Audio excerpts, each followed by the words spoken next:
kind of been fortuitous. I think we have some really good information about the demographics and maybe the changing of language requirements. We had a really nice theoretical perspective of some lesson plans and critical discourse analysis.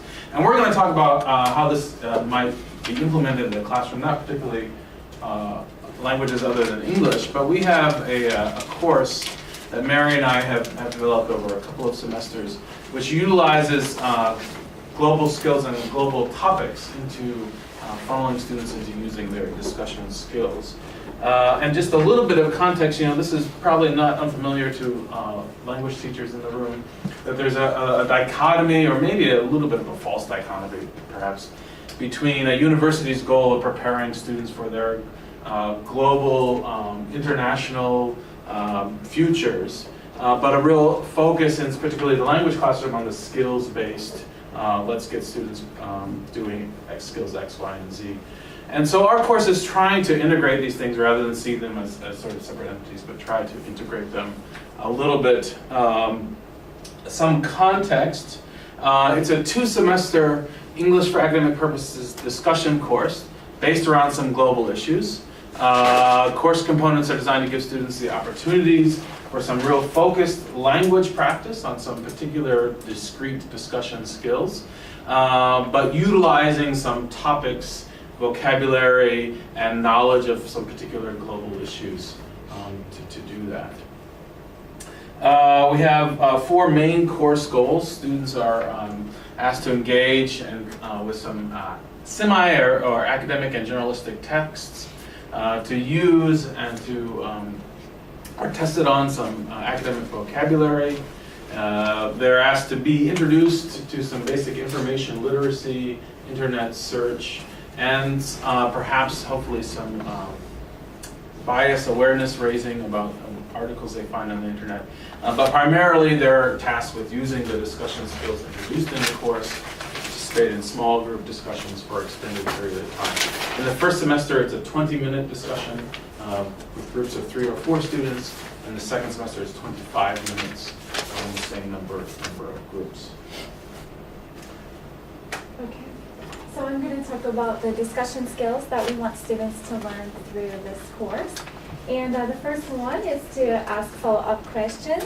So students are taught to listen to the contents of their partner's answer, pick out the keywords, and ask a follow-up question. Second is to give reasons and examples. So students know when they're giving their own opinion, they should use the words because or for example to explain their point of view. And next is to respond to others' opinions. So when your partner or someone in your group tells you about their opinion, the student should say something such as I agree because, or I disagree because.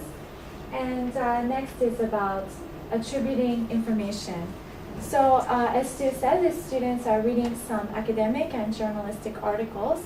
And so they should, when they're using information from those articles, they should refer to them because it's not their own idea necessarily. So they should use some phrases such as according to or the author says when they're referencing that information.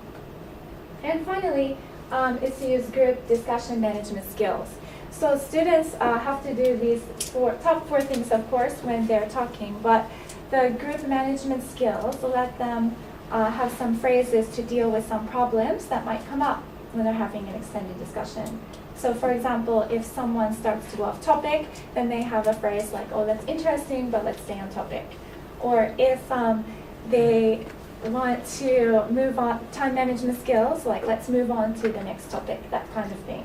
So the students are taught to do these kind of discussion skills during their 20 to 25 minute discussion that they have about the global issues. So this is about the skills focused part of this course. Oh, go ahead. Okay, so as I said, we have 2 semesters, 14 weeks, depending on how the calendar works out. These are second-year students at Kwansei Gaikuin University. We have 2 tracks. Some students start at what we call the EC1 level, and they go through EC4. Other students start at the EC3 level, English communication, and go through EC6.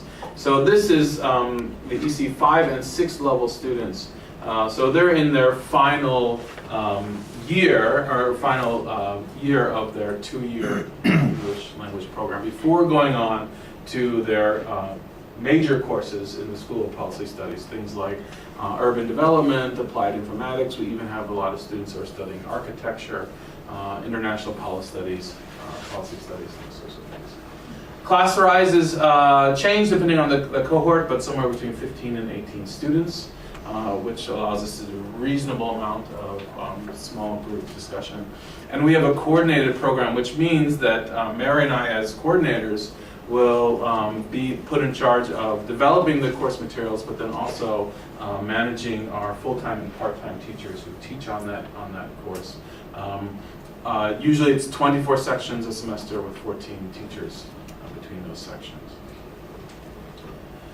And we look at how we approach the materials development. What happens in our program is the course coordinator will hold a post-semester meeting with all of the teachers. We will utilize student evaluation data, we'll utilize assessment data, and then make determinations about what's going to happen in the next iteration of that course.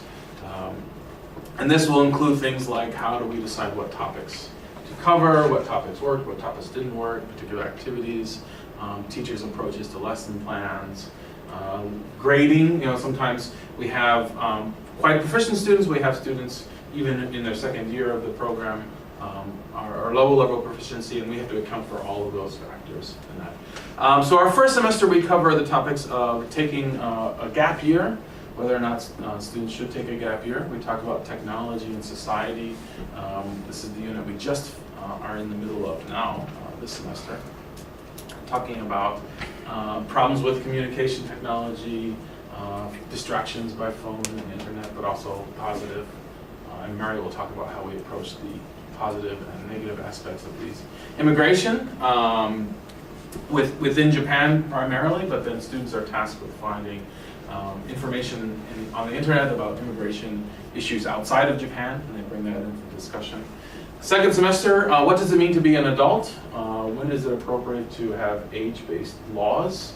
The changing workplace, particularly issues surrounding workplace harassment, work-life balance for employees, those sorts of things, and finally ending with foreign aid. And again, the articles, the A and B articles that Mary will describe are sort of internal to Japan and how it relates to foreign aid, and the internet article that students bring into it is external to Japan.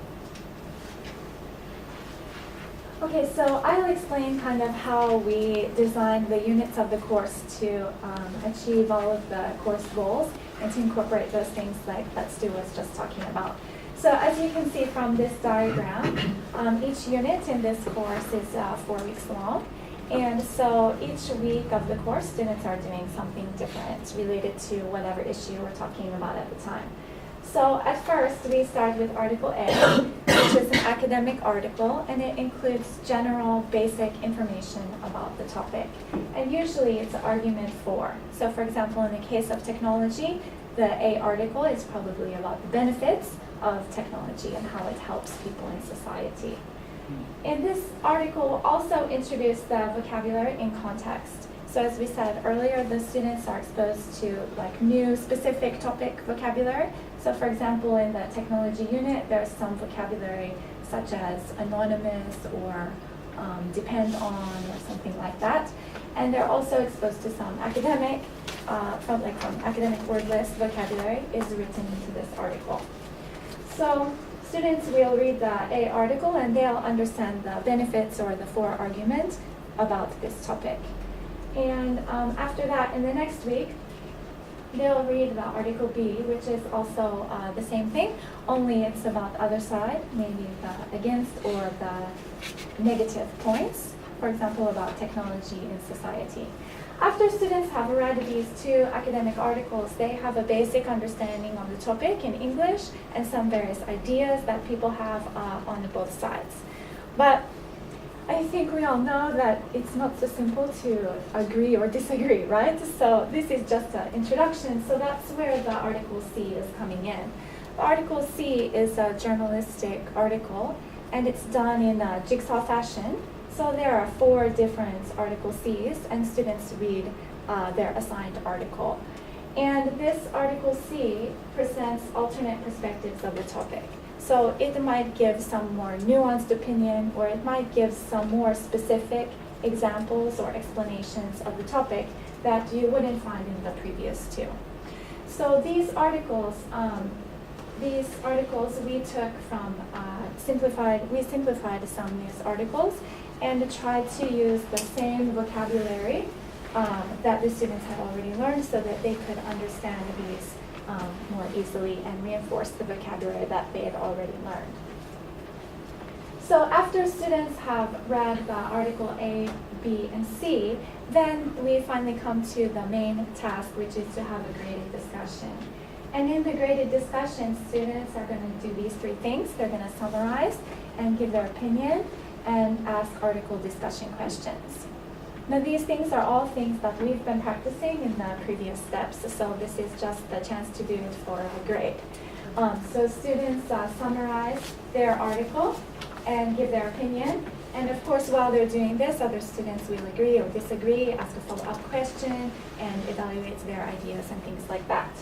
Asking article discussion questions. Each time the students read these articles, we ask them to write their own original discussion question to ask their partner or their group.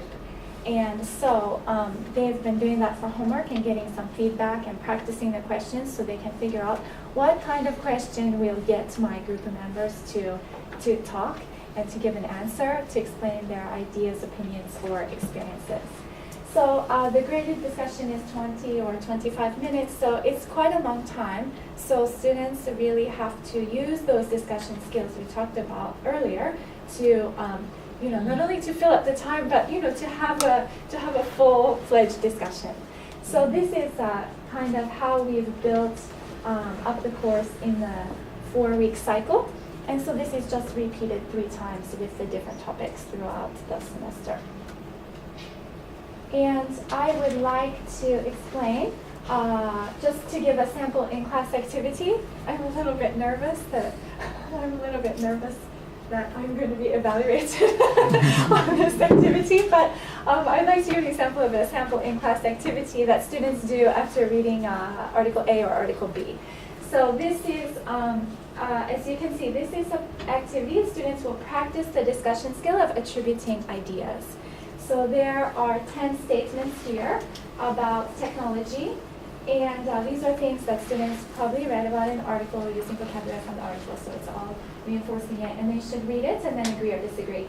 So for example, technology has had a positive impact on society. Students can agree or disagree. I tell them they can check in the middle too if they have a kind of, not sure, idea. So students read these and then check. This is something that they're going to do individually. And then after that, students are going to discuss their answers. And this is the part I think that I really like, because usually when I ask students, discuss your answers, it's like, yeah, I agree, okay, next. But this model, I think, really encourages the students to actually have a discussion about those about that one sentence. So for example, the teacher is going to model these skills, and then the students are going to practice in their group. So what students have to do here is combine a variety of discussion skills that they've already learned. They need to first evaluate an idea, and they need to second attribute information. And this has, I think, another point is to keep the discussion focused on the articles, not on necessarily my personal experience or my friend did this. So it keeps focus on the articles. And finally, to ask for explanation and examples. So you can see these 2 people in their model conversation, how this would go. So do you think technology has had a positive impact on society? I think that idea is mostly true, but not always. So here is evaluating the idea. And then this person says, can you give me an example?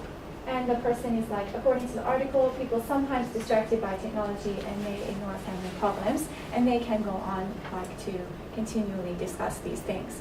So this gets students to practice those discussion skills in a meaningful way before, I think, being assessed on them in a longer discussion. So this is mainly about the graded discussion and using the articles that we have provided to the students.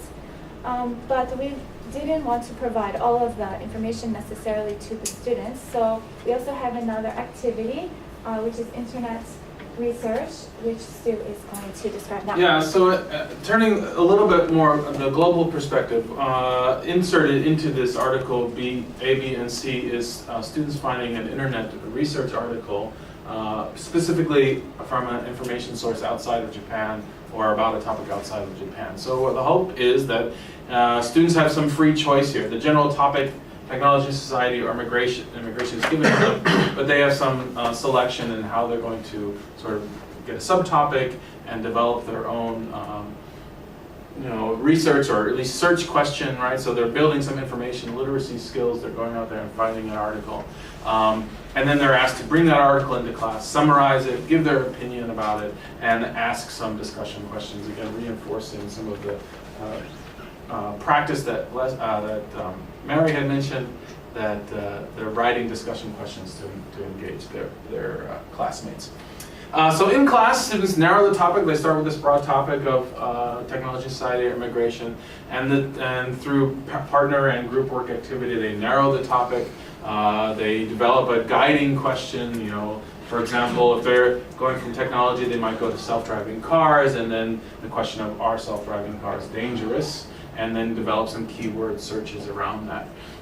Students are given some predetermined news sources to go to. We have representations from both North America and Australia, New Zealand, and European, UK representations.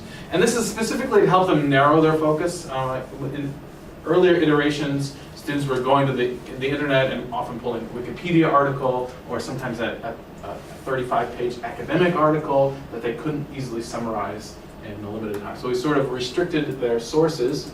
They write some notes, they develop their discussion questions, and then they're tasked with leading a short discussion, 5 to 8 minutes. And they do this 3 times, sort of scaffolded with their notes, semi-scaffolded with their notes to the side, and then the teacher collects the notes and they do it a final time, which they're assessed on, where they have to again summarize, give their opinion, but most importantly, lead their group in a discussion about the article itself.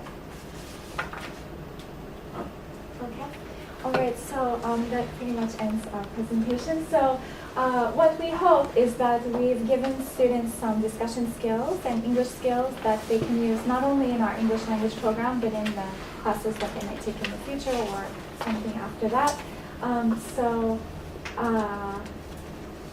We hope they have both English skills and some global perspective as a result of this course. So, do you have any questions for us? Thank you.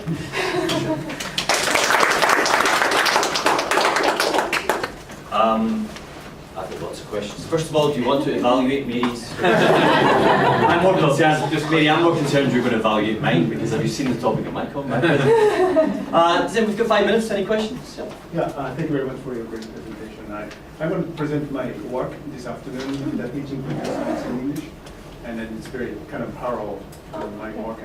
But I have, Japanese student coming to take my class, taught in English, but many of them have never done, such class in Japanese even, language. Mm-hmm. It's very difficult for them first time doing this activity and then a foreign language.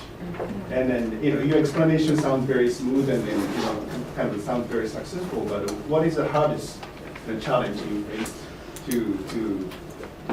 Along those lines, as a course developer, the hardest challenge I face is the breadth we have in terms of students. Like we have some returnee students. We have students in some of our courses that have near native-like proficiency because of overseas study or because of their background, and so they're very able to sort of take on these tasks because they're not burdened, but they're not struggling with some of the linguistic issues. For our lower level proficient students who may have never tackled some of these discussion skills even in their first language, it can be a challenge. And so giving teachers kind of the flexibility, if you want to spend more time on some of the very top-down, here is the phrase, practice this, here's a sample response, here's an open-ended kind of next step. We provide that to teachers, and so giving that flexibility, I think, is been the challenge. Are the classes divided by level? They are slightly streamed, although it gets pretty fuzzy in the middle sometimes, but they are streamed in terms of high and low proficiency. Some coordination with the classes like taught in Japanese. You know, there's not at this point. I know initially when our program was established, the idea was that the students were going to be transferring into English medium Zemi courses and lecture courses. I don't think that is happening quite so much. But I think that brings up an interesting point of offering an English language program has a somewhat of a focus on developing students' study skills or university skills, such as like having a discussion, using a computer, researching on the internet, creative thinking, all of those kinds of things. So, yeah, I think it's an interesting point in that respect. Any other questions? A quick practical question. On the previous slide, you said that the students were tasked with leading the discussion. Can you say specifically what the lead was required to do? Yeah, so the lead introduces their article. So they've all brought these different articles. The lead has to summarize their article. And this can be really challenging, particularly we ask them to kind of constrain time. They then give their opinion. And then they are tasked with asking the discussion questions, and the group members then respond to that. The leader also has to manage their time and then try to keep the discussion in topic and in English. Anyone have a question? With your information literary assignment, do you also tell them to look for certain biases within their articles and just how to like critically look at the articles and find whether it's actually more academic and fact checked versus just a random article? Yeah, so this was something that was in the course early on, and it was something that students really struggled with. So we do ask the student to the question: Is this article biased, or what is the author's perspective on this? But unfortunately, the course at this time doesn't allow too much more in depth than that. But that is something that we've looked at and we've sort of struggled with. Stu, you mentioned that you guys have kind of started to limit the internet to avoid the crazy internet sites and all the rest. Can you use a few examples of the sort of sites you provide? Yeah, do you remember the sites that are on there? So, for example, like CNN or Time or Guardian. Major news organizations. Yeah, major news organizations. Reuters, I think, is on there. Australian Broadcasting Company. Sydney Morning Herald. Like some of these major news. National Enquirer and that sort of stuff. Yeah, right. Yeah, so it's sort of those. And the other thing we do is we ask them to try to limit their articles to 1 or 2 pages only, right? Because again, if they're going to summarize this article in less than 2 minutes, it has to be pretty constrained. And they get teacher approval, so if a student brings in this article's off the map or too difficult, we ask them to find them. Any final questions? I've got one. In terms of the assessment of this, you said that the final activity is assessed. How do you go about the assessment? Is it audio recordings? No, so the teacher has a rubric that outlines the characteristics of the successful discussion in the various scoring bands. So, for example, students should assess a successful discussion students would use the discussion skills they learned, use the vocabulary that they learned, use information from the articles, manage any problems that arise through the use of management skills and that kind of thing. So it's assessed real time by the teacher? Yeah, real time. What are the other students doing at that point? The other students are not doing anything. So we divide the class into 2 parts. Half the students are waiting outside, and then half the students, although this is a particular challenge, particularly as our cohort has grown, we sometimes do have multiple discussions, or we do have multiple discussions happening at the same time. So the teacher must rotate around the room and try to get a sense of where students are. And it is a challenge I find it a challenge to listen to 3 discussions at the same time. You're sitting between catching 3 different. Exactly. Any final questions?